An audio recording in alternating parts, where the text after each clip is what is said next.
What's up, everyone? I'm Tam from Tam Psych Advice. Go ahead and hit that like button. By subscribing to my channel, you'll be supporting a small YouTuber with big dreams and questionable dance skills. It's a win-win situation.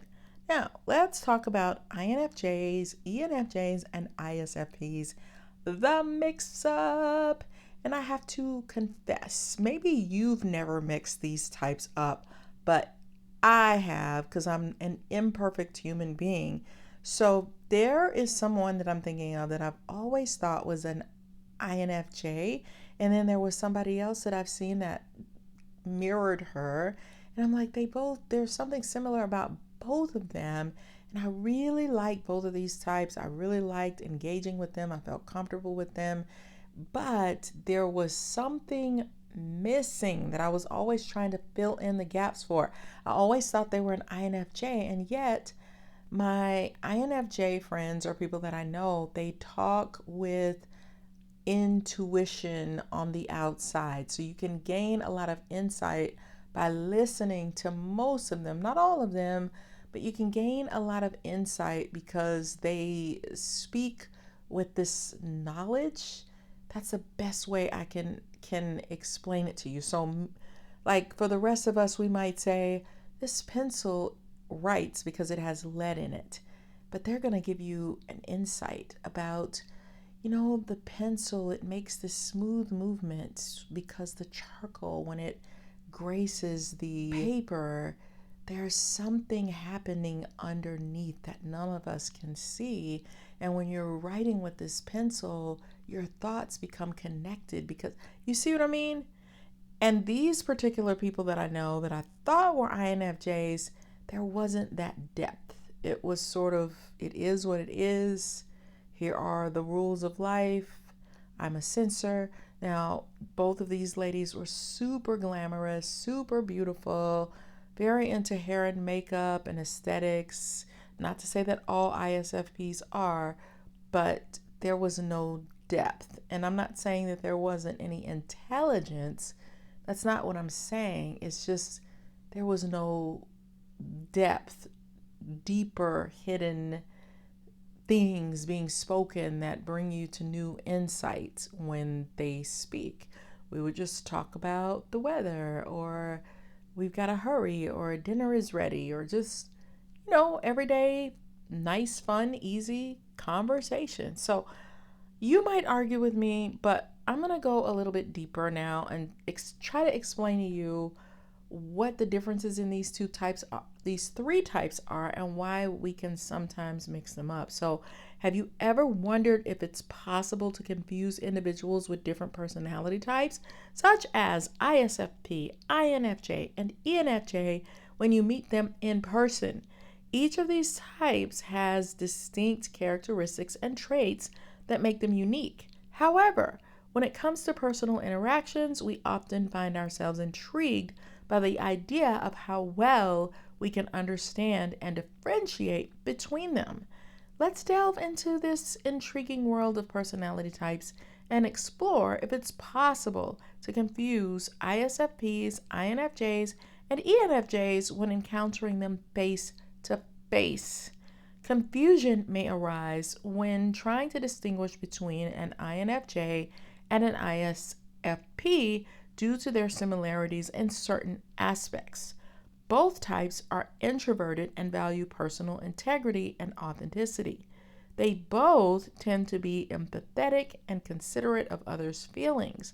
However, there are some key differences that can help distinguish them. One major difference is their cognitive function stack. INFJs have dominant introverted intuition and auxiliary extroverted feeling, while ISFPs have dominant introverted feeling and auxiliary extroverted sensing.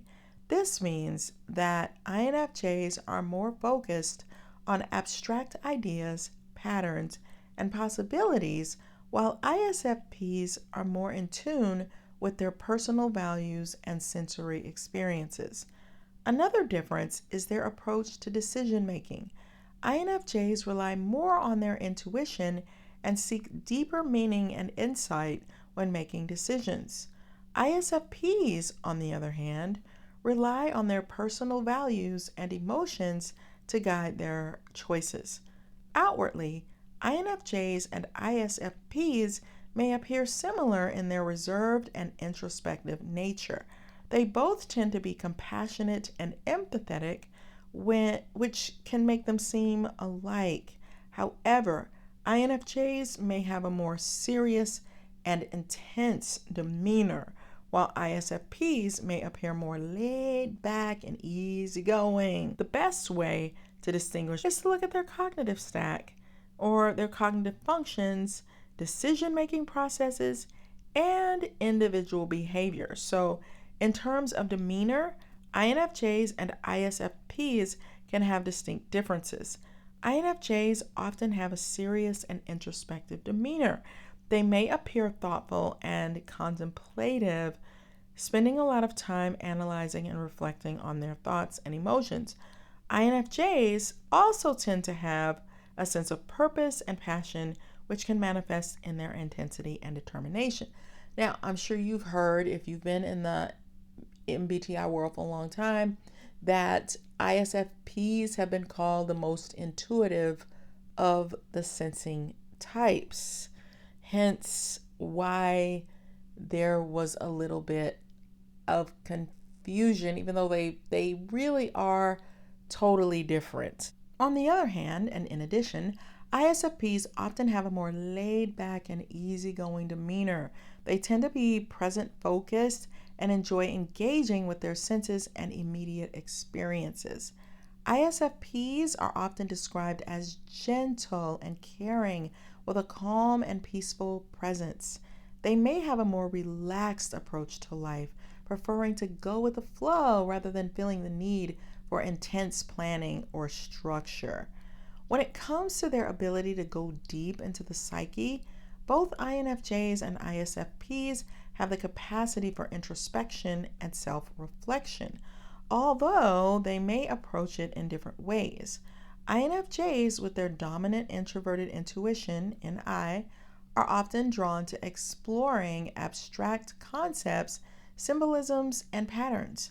They have a natural inclination to delve into the depths of their own minds and the minds of others, seeking understanding and meaning.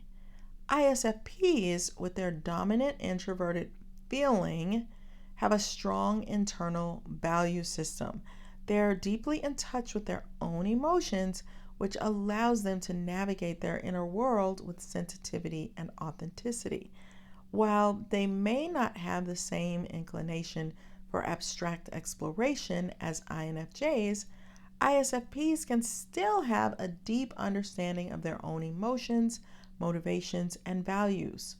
Overall, both INFJs and ISFPs possess the ability to go deep into the psyche, but their focus and approach may differ. INFJs tend to explore the depths of the mind through abstract thinking and patterns, while ISFPs delve into their own emotions and personal values. Both INFJs and ISFPs have a rich emotional depth, but they may express and process their emotions differently. INFJs are known for their deep and intense emotions. They have a complex inner world and can explore and experience a wide range of emotions, often on a profound level. INFJs have a strong sense of empathy and are highly attuned to the emotions of others. They have the ability to understand and connect with deeper emotions of those around them. INFJs may also have a tendency to absorb and internalize the emotions of others, which can sometimes be overwhelming for them. ISFPs, on the other hand, have a deep emotional connection to their own experiences and values. They have a strong internal sense of what feels right and authentic to them. ISFPs often express their emotions through their artistic and creative pursuits, using their sensitivity and emotional depth as a source of inspiration.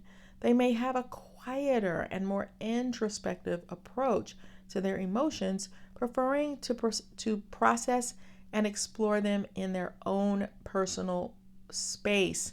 So one thing about ISFPs is they can be very confident and resolute and sturdy when it comes to their value system, with believing in their own abilities to do things. So they can be really cool people to be around and easy people to be around. Both INFJs and ISFPs value authenticity and genuine emotional connections. They have a natural ability to understand and empathize with others, although they may express it in different ways. INFJs may be more inclined to seek deeper emotional connections and explore the depths of their own emotions, while ISFPs may focus on living in the present moment and expressing their emotions through their creative outlets. So both INFJs and ISFPs have a profound emotional depth, but they may express and process their emotions in different ways based on their individual preferences and personalities. ENFJs, like INFJs, have a deep emotional depth, but they express and engage with their emotions in a slightly different manner. ENFJs are known for their warmth, empathy, and ability to connect with others on an emotional level. They have a natural talent for understanding and recognizing the emotions of those around them. ENFJs often prioritize the emotional well-being of others and are frequently described as nurturing and supportive. They are skilled at creating a harmonious and inclusive environment where people feel valued and understood. Similar to INFJs, ENFJs have a rich inner emotional world. They experience emotions deeply and may often rely on their intuition to navigate and understand their feelings. ENFJs are driven by a strong sense of purpose and a desire to make a positive impact in the lives of others. They are passionate about advocating for justice and equality, and their emotions are often tied to their values and beliefs. While INFJs tend to have a more introspective approach to their emotions, ENFJs are more externally focused. They actively seek out opportunities to connect with others and express their emotions openly. ENFJs are skilled communicators and are adept at articulating their emotions and thoughts in a way that resonates with others. Overall, INFJs, ISFPs, and ENFJs all have a deep emotional depth, but they express and engage with their emotions in unique ways. INFJs may have a more internal, introspective approach. ISFPs may express their emotions through creative outlets, and ENFJs may prioritize connecting with others and creating a nurturing environment. Each type brings their own unique strengths and perspectives to emotional depth. And here's the thing, when you compare ENFJs and INFJs, they speak differently. It's like you can't see the intuition that's going on inside of an ENFJ's head. They may just have a warm conversation with you about the sky and how fun that event was. But then if you talk to them a lot more, they can go in depth and start revealing to you their deepest thoughts and making connections and symbolisms and metaphors, and you would be wowed by how much they know and how much they're seeing, picking up on what their intuition is revealing. Whereas INFJs, to me, they speak with their intuition. So all that stuff that's hidden beneath the surface that ENFJ is not necessarily revealing to you, when an INFJ talks, they reveal it to you all the time. They're creating and helping you to make discoveries out loud. Like they're revealing that mystical part. So it's like ENFJs are inwardly mystical, INFJs are outwardly mystical. So that's a way for you to kind of look at them differently. So when you're unsure about someone's personality type, like ISFP, INFJ, or ENFJ, try this charming trick. Actively listen and show genuine interest in their thoughts and feelings. Ask open-ended questions to gather more information. Practice empathy by understanding and acknowledging their emotions. That's what ENFJs would do. Reflect back and validate their feelings. Observe their behavior and communication style. ISFPs are artistic, INFJs are introspective, and ENFJs are outgoing. By combining these techniques, you can create an engaging conversation to understand their personalities better. And furthermore, remember this: ISFPs communicate in a gentle and authentic manner, using their creative genius and an obsession with aesthetics to make even the most mundane conversation feel like a stand-up comedy show that leaves you laughing until you go a little crazy. INFJs communicate with a depth that could rival the Grand Canyon, always ready to drop a metaphorical bomb and leave you questioning the meaning of life, love, and why you ordered that extra large pizza. And ENFJs communicate with the warmth of 1,000 suns and enough enthusiasm to power a small city, making even the most mundane task feel like attending a comedy roast where they effortlessly deliver punches that have you rolling on the floor with laughter. And if you want to know more about these 3 types, check out my book, From ENFJ with Love, where I devote an entire chapter on each one of these types. So check it out. If you want romance with these types, check out my book, Flip the Script on Love, where we do a romantic deep dive. And it's all from my ENFJ perspective, where I teach you and talk to you about romance and coach you a little bit. And then if you think these people are mean-spirited, it ain't their Myers-Briggs type. It's probably because you got a narcissist on your hand. So check out my book, The Workplace NaRCISSiST, which talks about the workaholism in narcissism and a plethora of other helpful things. So I'll put the links to those books in the description box. They're all on Amazon by Tamara Zyon. Remember to subscribe because I love ya. And make sure you like the video to get those algorithms going. And I can't wait to see you on my next video. Thank you guys. Bye.